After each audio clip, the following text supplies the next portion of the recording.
Hallelujah.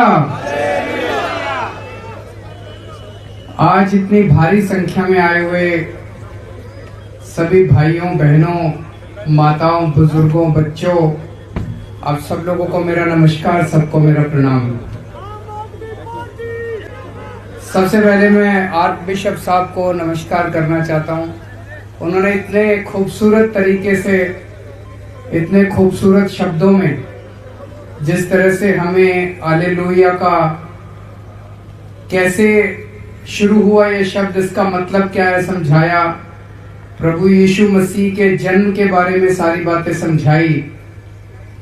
यहाँ पे आए हुए सभी पास्टर्स, फादर्स, प्रीस्ट्स सबको मैं प्रणाम करना चाहता हूँ, जिनका सबका आशीर्वाद अगर हम लोगों को हमेशा मिलता रहे तो हम सबके जीवन में खुशहाली आएगी, सबके जीवन में तरक्की होगी।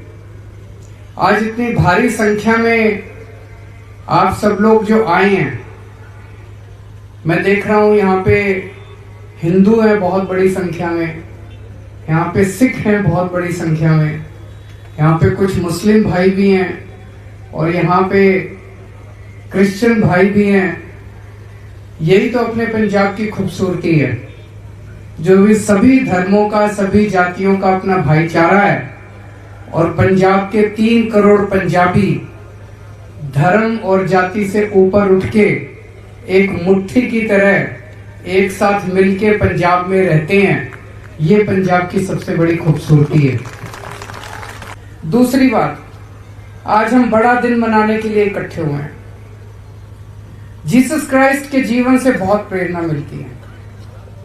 मैंने अपने जीवन में, जब मैं कॉलेज में पढ़ता था, कॉलेज से निकलने के बाद मैंने टाटा स्टील में कुछ साल नौकरी करी। उसके बाद मैं टाटा स्टील से छुट्टी लेके नौकरी छोड़ के मदर टेरेसा के यहाँ काम करने चला गया। मुझे याद है वहां पे कलकत्ते में मदर टेरेसा के आश्रम थे।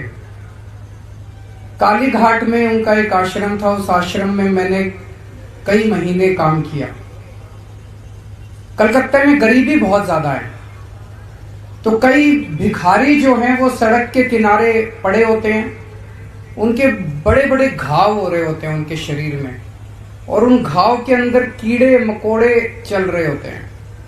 ऐसे लोगों को हम उठा के लाते थे, उनकी सेवा करते थे, उनको नहलाते थे, उनके दवा दारू करते थे, उनको खाना बनाते थे, उनके लिए खाना खिलाते थे।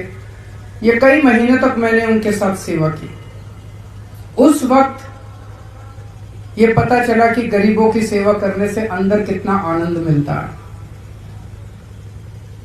जीसस क्राइस्ट के पूरे जीवन से यही सीखने को मिलता है। पूरा जीवन उन्होंने गरीब से गरीब लोगों की सेवा की है, निस्वार्थ भाव से। लोगों ने उनको खूब गालियां दी, लोगों ने उनको खूब गलत बातें कही, उन्होंने सबको माफ कर दिया। सोचो उनका अंतिम समय, उस दृश्य की परिकल्पना करो।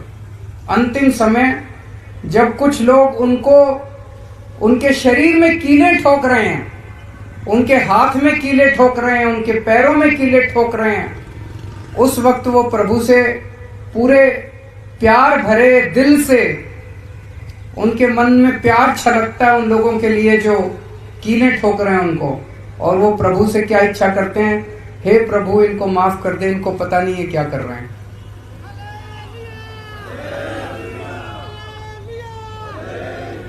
आज दिल्ली में हम अपनी सरकार में, आम आदमी पार्टी की सरकार में, हम जीसस क्राइस्ट द्वारा बताए हुए रास्ते पे, सभी गुरु साहब जी के बताए हुए रास्ते पे, सभी धर्मों के बताए हुए रास्ते पे, सभी धर्म क्या कहते हैं? सभी धर्म यही तो कहते हैं, गरीबों की सेवा करो, निस्वार्थ सा भाव से सबकी सेवा करो। वही हम दिल्ली में करने की कोशिश कर रहे हैं। गरीब बच्चों के लिए स्कूल बनवाते हैं। सरकारी स्कूलों में कौन पढ़ता है? सरकारी स्कूलों में अमीरों के बच्चे तो नहीं पढ़ते, गरीबों के बच्चे पढ़ते हैं। जिसके पास पैसे होते हैं वो तो प्राइवेट स्कूल में भेजता है, जिसके पास पैसे नहीं होते वो सरकारी स्कूल में भेजता है। सरकारी स्कूलों में पढ़ाई नहीं होती, सरकारी स्कूलों का हाल बुरा है। हमने सरकार बनने के बाद तय किया, कसम खाई कि सबसे पहले ये सरकारी स्कूल ठीक करेंगे। हम अपनी सरकार धर्म के हिसाब से चला रहे हैं। कोई एक धर्म नहीं, सभी धर्मों के हिसाब से। सभी धर्म कहते हैं गरीबों की सेवा करो, आम आदमी की सेवा करो, निस्वार्थ भाव से सेवा करो। हम वही कर रहे हैं। हम बेईमानी नहीं करते, ईमानदारी से सरकार चला रहे हैं। मैं पूरा यकीन है आज इन सभी महानुभावों के आशीर्वाद से और आज इस बड़े दिन के उपलक्ष्य में मैं उम्मीद करता हूं कि पंजाब में भी बदलाव आएगा और पंजाब में भी अच्छे दिन आएंगे, पंजाब का भी विकास होगा और पंजाब में भी अच्छी सरकार चलेगी। आप सब लोगों का बहुत बहुत शुक्रिया।